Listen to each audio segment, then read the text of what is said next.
Kenapa kita ini sering terluka hati kita, mudah terluka, mudah marah, karena sebenarnya penyebabnya karena kita kecewa dengan sikap tindakan orang lain yang tidak sesuai dengan yang kita inginkan.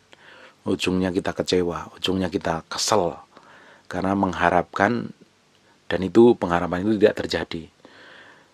Sebenarnya untuk kita itu memiliki hati yang benar-benar didapatin berkenan di hadapan Tuhan, itu hidupnya harus mengerti bahwa tidak semua orang akan menyenangkan kita, dan hidup kita tidak akan bisa menyenangkan semua orang.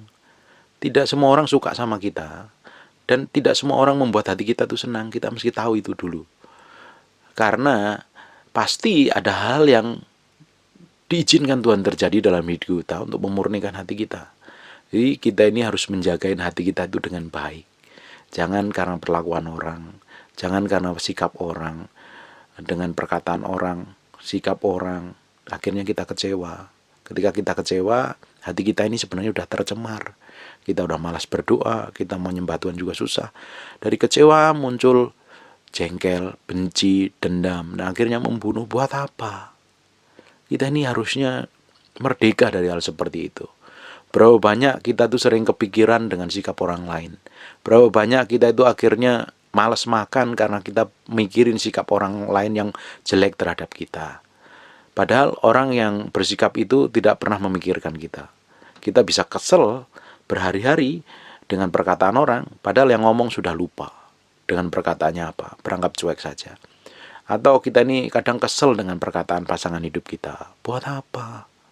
Kita itu dipanggil Tuhan menjadi orang percaya, tujuannya untuk menjadi berkat, bukan untuk menyenangkan semua orang. Ya memang kita harus sadari ada perbedaan. Ketika perbedaan itu ada, kita harus akui bahwa kita memang tidak bisa ngatur mulut orang, kita tidak bisa menyenangkan semua orang, dan semua orang tidak bisa menyenangkan kita. Kita ngatur hati kita sendiri dengan baik. Kalau ada orang gak menyenangkan, berarti ya memang Tuhan izinkan. Ya kita harus bersikap bijaksana, sesuai bersikap seperti Tuhan. Kita gak perlu kesel, kita gak perlu jengkel, kita gak perlu dendam, atau kita gak mau serang balik. Kita itu hidup di dalam anugerah Tuhan, dalam perjanjian baru, bukan hidup di dalam perjanjian lama. Dalam hukum Musa, dalam perjanjian lama, mata ganti mata, gigi ganti gigi, nyawa ganti nyawa. Di dalam perjanjian baru, kita hidup oleh kasih karunia. Kita disuruh mengasihi musuh kita. Kita suruh mendoakan mereka. Kita harus hidup dalam kasih Tuhan. Orang Kristen itu sebenarnya terkenal karena apa sih? Karena kasihnya, mudah memaafkan, mudah mengampuni, hidup penuh kasih. Jadi kita harus tunjukkan itu. Kita harus hidupin itu, kita harus praktekkan hari-hari. Bayangin Bapak Ibu, kalau kita ini memiliki kasih ya, kita jadi orang tidak akan mudah tersinggung loh. Jadi kalau jadi orang Kristen biasa saja, hanya Kristen KTP, minggu ke gereja tanpa menghidupin firman hari-harinya, mudah tersinggung, mudah marah. Pak, kan itu masih manusiawi. Iya manusiawi, memang kadang kita juga kesel, tapi kita cepat sekali membereskan hati kita. Oh ternyata sikap begini gak benar di hadapan Tuhan. Oh ternyata sikap ini melukai hati Tuhan. Ternyata saya sendiri yang rugi. Ya kita mesti jagain hati kita itu dengan baik. Bagaimana Pak? Kalau istri saya atau suami saya yang terus-terusan menyakitin, ya kita mesti memaafkan, mengampuni. Berat nggak? Berat sekali. Itu sebagai tes dan proses dan ujian dalam hidup kita sampai kita mengalami kemenangan. Melepaskan pengampunan nggak ada solusi lain. Menerima perbedaan satu dengan yang lain sebagai cara Tuhan untuk memurnikan kita, cara kita memberesin hati kita. Kita harus menjadi orang yang bijaksana.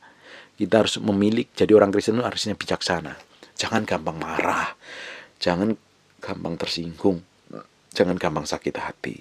Jadi orang itu kuat, kokoh. Kita itu dipanggil menjadi serupa segambar dengan Tuhan. Kita harus menyatu dengan Yesus Kristus. Kita harus diciptakan harus menjadi serupa segambar dengan Yesus Kristus. Apanya? Karakternya. Yesus pernah dianiaya, pernah dipukulin, pernah diludahin, pernah difitnah. Tapi apa yang dilakukan? Dia mendoakan orang-orang karena dia tidak tahu apa yang dia perbuat. Dia lakukan. Kalau kita ini real pengikut Yesus, arti kata Kristen itu Christ-like, mengikuti gaya hidupnya Yesus. Kristen artinya mengikuti gaya hidup Yesus. Bapak Ibu coba cek aja itu kehidupan Yesus seperti apa.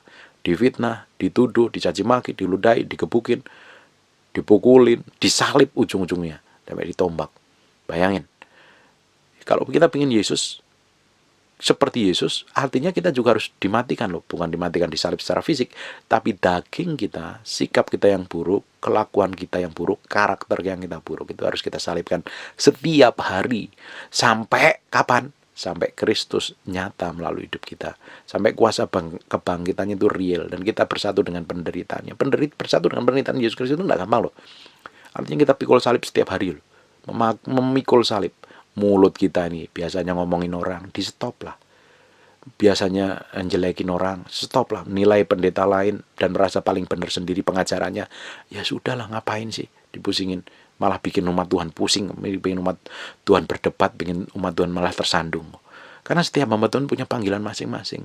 Kita ini adalah tubuh Kristus, dipanggil sebagai kaki, sebagai tangan, sebagai leher, sebagai masing-masing. Setiap tubuh berbeda-beda, saling melengkapi satu dengan yang lain, bukan saling caci, bukan saling menyerang, merasa benarnya sendiri. Kita itu tidak ngerti bahwa kita ini benar di hadapan Tuhan apa tidak, sampai kita ini menghadap Tuhan dan didapati benar di hadapan Dia loh. Kalau hari ini kita menganggap diri kita paling benar, belum tentu di hadapan Tuhan benar. Jangan-jangan itu hanya sebenarnya kesombongan. Hamba Tuhan harusnya berpikir, gak usah saling serang, gak usah saling sakitin, saling membangun. Umat Tuhan menuju persiapan untuk kedatangan Tuhan kedua kali, mempersiapkan diri menjadi umat yang layak, didapati berkenan di hadapan Tuhan, menjadi mempelai Kristus yang sempurna di hadapannya. Kalau kita ini biasanya menilai orang negatif, coba stop. Ngomongin orang lain jelek, coba berpikiran yang positif. Bayangin, Yesus itu tidak pernah menyerah dengan kita loh. Tuhan tidak pernah menyerah dengan hidup kita. Bayangin kalau Tuhan menyerah dengan hidup kita. Bayangin, kita itu sering melakukan buruk, melakukan hal dosa, melakukan hal yang menyakitkan Tuhan. Tapi Tuhan tidak pernah menyerah. Dan Tuhan tidak pernah ngomongin yang jelek tentang kita. Tuhan selalu memberikan janjinya yang baik, masa depan yang penuh pengharapan. Coba itu cara pandang itu dipakai untuk menilai pasanganmu, menilai anak-anakmu, ngomongin tentang orang lain, ngomongin gembalamu, ngomongin pendetamu.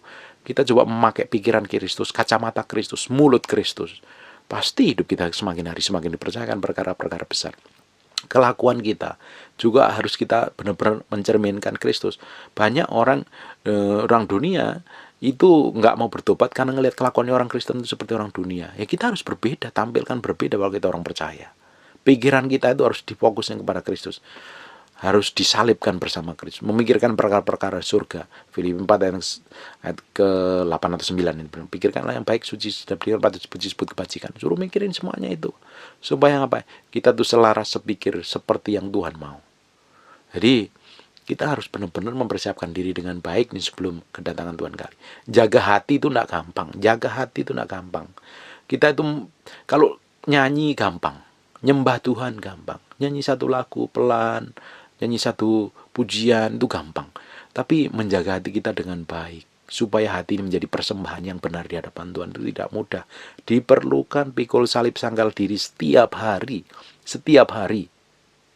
Makanya hati-hati dengan segala sesuatu yang kita kerjakan, kita lakukan, kita omongin, kita ucapkan, kita posting. Segala sesuatu itu mencerminkan siapa? Mencerminkan perbuatan Yesus atau mencerminkan perbuatan kedagingan kita? Mencerminkan hal kedagingan, mencerminkan pekerjaan setan. Harusnya kita mencerminkan pekerjaan Tuhan. Dan hidup kita semakin hari semakin dibawa menjadi pusat kehendak Tuhan. Akhirnya apa? Hati kita itu merdeka. Orang jelekin, orang nyakitin, orang nggak suka sama kita, kita cuek saja. Karena itu sebagai bagian dari proses pembentukan Tuhan. Ya, kita fokusnya ke Tuhan kok. Kalau kita salah ya bertobat, berubah secepat mungkin menjadi serupa segambaran Kristus. Tapi kalau kita benar, orang ngomongin ya kita cuek aja. Kita jalan bersama Tuhan. Harusnya hari-hari, hari demi hari, kita itu menjadi orang yang bisa dipercaya Tuhan. Semakin hari semakin bisa dipercaya Tuhan. Semakin hari semakin didapatin berkenan. Terus disempurnakan dari hari ke hari menjadi sama serupa dengan Yesus Kristus Tuhan. Amin. God bless you.